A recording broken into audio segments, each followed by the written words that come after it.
ये कहानी एक ऐसे बंदे की है जिसकी गाड़ी एक घने जंगल में खराब हो गई है और अब वो रात एक भयानक हवेली में बिताने वाला है। तो फिर चलो इस कहानी का दरवाजा खोलते हैं।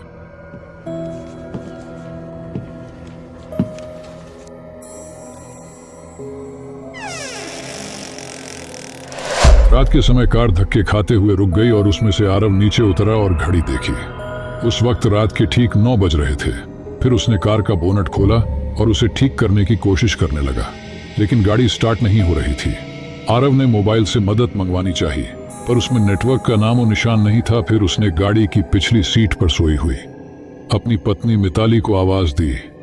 मिताली, अरे ओ मिताली, उठो जल्दी से, हमें आज की रात किसी गेस्ट हाउस या होटल में बितानी होगी, क्योंकि गाड़ी खराब हो गई है और अब मैकेनिक के बिना ठीक नहीं होगी।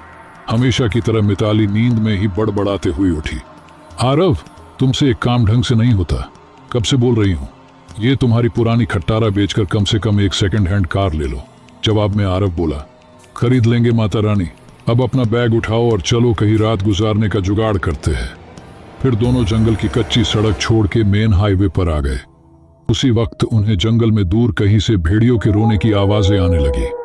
वो भेड़ियों की आवाजें उस काली रात को और भी डरावना बना रही थी। दोनों लगभग आधा घंटा चलते रहे, पर उन्हें ना कोई लिफ्ट मिली और ना कोई होटल। मिताली बोली, आरव, तुम्हारे बेवकूफ दोस्त मिंटू ने ये कौन से वीराने में फार्म हाउस खरीद रखा है। इस बात पर आरव कुछ कहता उससे पहले ही आसमान में जबरदस्त बिजली कड़की। उस आवाज से डरी हुई मिताली आरव के सीने से लिपट गई। उस वक्त आरव के चेहरे पर एक मुस्कान चमक गई थी। तेज बारिश के आसार नजर आने लगे थे। तभी चलते चलते बिजली की छमछमाती तेज रोशनी में उन्हें एक पुरानी हवेली दिखाई दी। वह दोनों तेजी से दौड़ते दौड़ते उस हवेली के नजदीक पहुंचे। हवेली गेट पर उन्हें कोई वॉचमैन नजर नहीं आया, इसलिए वह दोनों गेट खोलकर हवेली के मेन दरवाजे के पास पहुंचे। दरवाजे पर डोर बेल के नाम पर एक पुरानी रस्सी किसी सांप की तरह लटक रही थी। उस रस्सी को आरव ने 2-3 बार खींचा, लेकिन अंदर से किसी भी घंटी की आवाज नहीं आई।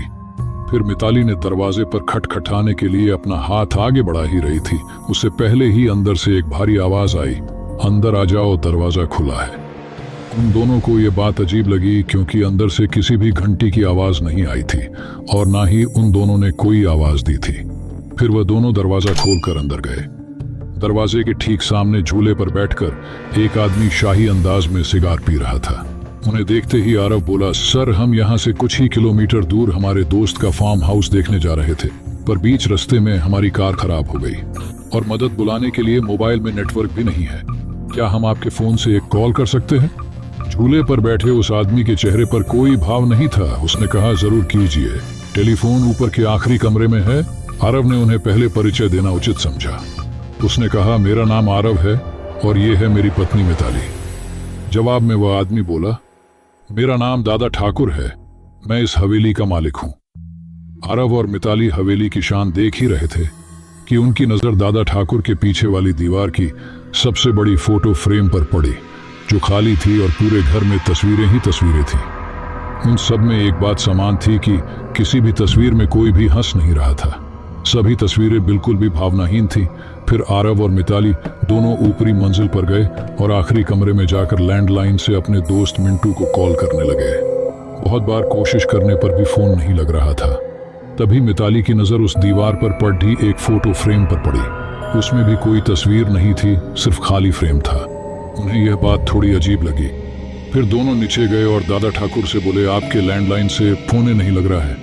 दादा ठाकुर बोले कि यहाँ की फोन लाइन में हमेशा प्रॉब्लम रहती है, दोबारा से ट्राई कर लो, या फिर चाहे तो आज की रात आप दोनों यहीं रुक जाइए।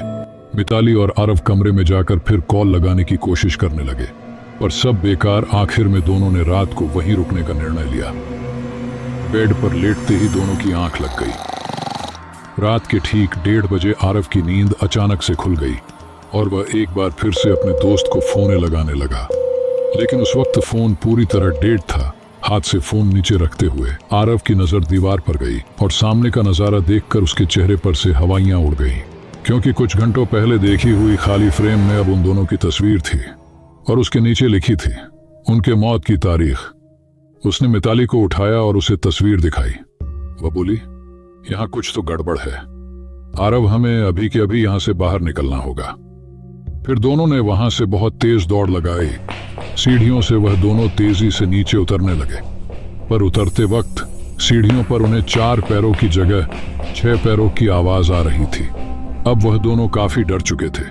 कुछ भी करके उन्हें बस दरवाजा खोल के बाहर भागना था। पर दरवाजे के पास पहुंचने के बाद जब दोनों ने उसे खोलने की कोशिश की, पर उनकी कोशिश नाकाम रही, क्योंकि दरवाजा किसी ने बाहर से बंद कर दिया था और अब वह दोनों उस भूतिया हवेली में कैद हो चुके थे। आरव और मिताली दरवाजा पीट रहे थे, मदद के लिए चिल्ला रहे थे। उसी वक्त बदकिस्मती से बिजली चली गई और मौत ने अंधेरे की चादर से सब कुछ ढक लिया और चारों तरफ शमशान का सन्नाटा फैल गया। मिताली अपने कांपते हाथों से मोबाइल टॉर्च की चालू करने लगी। जैसे ही उसने टॉर्च चालू की कि उसकी रोशनी सबसे पहले सामने वाली उस बड़ी सी फोटो फ्रेम पर पड़ी, जिसे फ्रेम को आते वक्त दोनों ने खाली देखा था। उस खाली फोटो फ्रेम में अब झूले पर बैठे दादा ठाकुर की तस्वीर शैतानी मुस्कान दे रही थी और अगले ही पल दादा ठाकुर तस्वीर से धीरे धीरे गायब होने लगे और उसके नीचे रखा हुआ झूला बिना हवा के ही झूलने लगा। उस भयानक मंजर को देखकर मिताली बहुत डर गई और आरव बस देखता ही रहा। कुछ ही पलों में मोबाइल भी स्विच ऑफ हो गया। अब तक उजाले में मिताली और आरव को वहां पर एक दूसरे के सांसों की ही आवाज आ रही थी, पर अब अंधेरे में उन्हें और कई सारे लोगों के सांसों की आवाज सुनाई देने लगी। एक एक करके सभी आवाजें नजदीक आ रही थीं और कुछ ही पलों में उस हवेली में से बहुत जोर से दर्द भरी चीख की आवाज आई और फिर उन दोनों की तस्वीर भी बाकी तस्वीरों के साथ हवेली की दीवार पर टंग गई और दादा ठाकुर झूले पर बैठ के सिगार पीते हुए किसी और मेहमान का इंतजार करने लगे। दोस्तों, अगर आपको हमारी कहानी पसंद आई हो तो चैनल को सब्सक्राइब और वीडियो को लाइक अवश्य करें। ये आपके लिए तो फ्री है, लेकिन ये हमें और अच्छी वीडियोस बनाने के लिए मोटिवेट करता है।